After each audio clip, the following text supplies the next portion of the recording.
ನಮಸ್ಕಾರ friends, welcome back to my channel. ಇವತ್ತು ನಾವು ತುಂಬ ಟೇಸ್ಟಿ ಮತ್ತು ಸ್ಪೈಸಿ ಟ್ರೆಡಿಷ್ನಲ್ ನಿಂಬೆ ಉಪ್ಪಿನಕಾಯಿ ಹೇಗೆ ಈಸಿಯಾಗಿ ಮಾಡಬೇಕಂತ ನೋಡೋಣ. ಮೊದಲಿಗೆ ನಾನಿಲ್ಲಿ 100 ನಿಂಬೆಹಣ್ಣು ತೊಗೊಂಡಿದ್ದೀನಿ. ಈಗ 5 ಕೈ ಹಿಡಿ ಉಪ್ಪು ಹಾಕಿ 10ರಿಂದ 12 ದಿನಗಳವರೆಗೆ ಹಾಗೆ ಬಿಟ್ಬಿಡಿ. ಈ ಥರ ಉಪ್ಪಿನಕಾಯಿ ಹಾಕಿದರೆ ನಿಂಬೆಹಣ್ಣು ಸಾಫ್ಟ್ ಆಗುತ್ತೆ, ಪಿಕಲ್ ಟೇಸ್ಟು ಚೆನ್ನಾಗಿ ಬ್ಲೆಂಡ್ ಆಗುತ್ತೆ. ಈಗ ನಾವು ಮಸಾಲೆಗೆ ರೆಡಿ ಮಾಡ್ಕೊಳ್ಳೋಣ. ಇವಾಗ 100 ಗ್ರಾಮಷ್ಟು ಬ್ಯಾಡಗಿ ಮೆಣಸಿನ್ಕಾಯಿ ತೊಗೊಂಡಿದ್ದೀನಿ.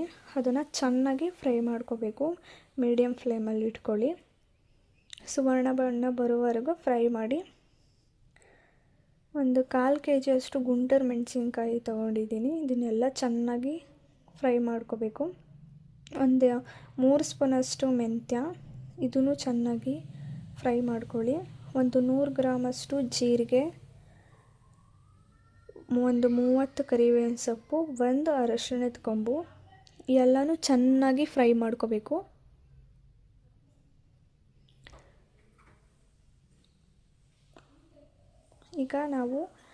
ಈಗ ಮಸಾಲ ಕೂಲ್ ಆದಮೇಲೆ ಇದೇ ಮಿಕ್ಸಿಗೆ ಹಾಕ್ಕೊಳ್ಳೋಣ. ಇದಕ್ಕೆ 4 ಬೆಳ್ಳುಳ್ಳಿ, 2 ಸ್ಪೂನಷ್ಟು ಇಂಗು,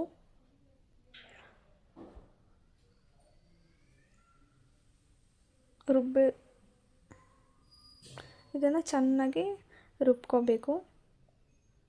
ಈ ಎಲ್ಲ ಹುರಿದಿಟ್ಕೊಂಡಿರೋಂಥ ಇಂಗ್ರೀಡಿಯೆಂಟ್ಸ್ನೆಲ್ಲ ಹಾಕಬೇಕು. 2 ಸ್ಪೂನ್ ಉಪ್ಪು ಹಾಕಿ, ಅರ್ಧ ಗ್ಲಾಸಷ್ಟು ನಿಂಬೆ ರಸನ ಸೇರಿಸ್ಕೊಂಡು ಮತ್ತು ಒಂದು ಅರ್ಧ ಗ್ಲಾಸಷ್ಟು ನೀರು, ಇದನ್ನೆಲ್ಲ ಸೇರಿಸ್ಕೊಂಡು ನೀಟಾಗಿ ಪೇಸ್ಟ್ ಮಾಡ್ಕೋಬೇಕು.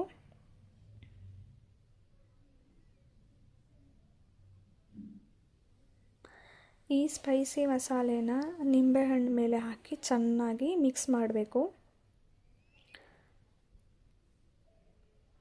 ನೋಡಿ, ಚೆನ್ನಾಗಿ ಮಿಕ್ಸ್ ಆಗ್ತಾಯಿದೆ. ಸ್ವಲ್ಪ ದಿನ ಹೀಗೆ ಇಟ್ಕೊಂಡ್ರೆ ಇನ್ನೂ ಟೇಸ್ಟಿಯಾಗಿರುತ್ತೆ. ನೋಡಿ ಫ್ರೆಂಡ್ಸ್, ಇವಾಗ ನಮ್ಮ ಸೂಪರ್ ಟೇಸ್ಟಿ ಮತ್ತು spicy lemon pickle ready. Friends, ಉಪ್ಪಿನಕಾಯಿ ಹಾಳಾಗಬಾರ್ದು ಅಂದರೆ ಕೆಲವು ವಿಷಯಗಳ ಜೊತೆ ಜಾಗ್ರತೆ ಇರಬೇಕು. ಮೊದಲು ಜಾರ್ ತುಂಬ ಕ್ಲೀನಾಗಿ ಇರಬೇಕು, ಡ್ರೈ ಆಗಿರಬೇಕು. ಆದಷ್ಟು ಡ್ರೈ ಸ್ಪೂನ್ಗಳನ್ನ ಯೂಸ್ ಮಾಡಿ.